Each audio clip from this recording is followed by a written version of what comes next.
Ned Martin Scene.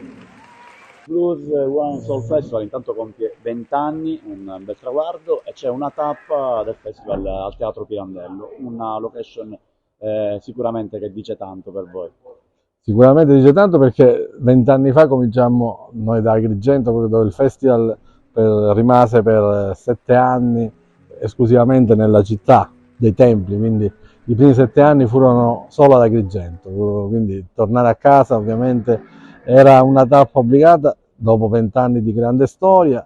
Adesso abbiamo cominciato tutto il giro veramente dal 26 luglio, penso, quindi stiamo arrivando a finire le ultime 2 date con il 28 e 29 di dicembre, con il gospel ovviamente perché è Natale, perché ogni volta noi sotto questo periodo festeggiamo anche gli awards del festival, sia dal lato vinicolo che dal lato musicale, quindi premiamo sia il vino che la grande musica, essendo periodo natalizio premiamo più il gospel ovviamente. Uno spettacolo molto atteso qui al Teatro Pirandello. È molto atteso, ce ne siamo accorti perché negli ultimi 2 giorni abbiamo avuto circa 300 telefonate di gente che non trovava biglietti, quindi se ci fossero stati 1000 posti stasera li riempivamo tutti.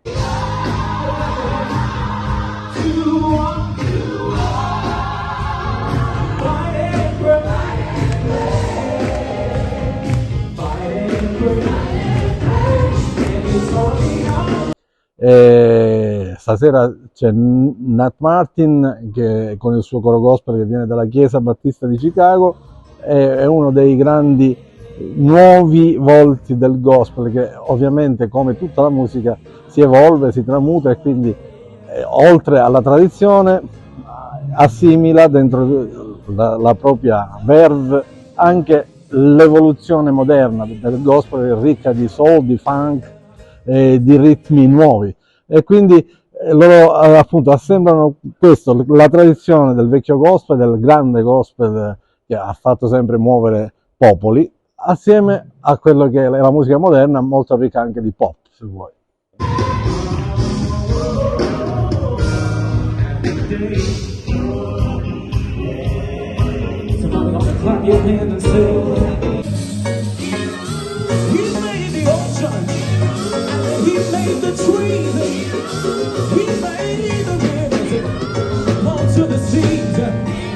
He put the moon in the starry sky.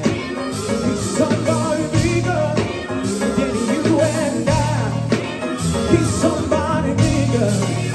He's somebody wise.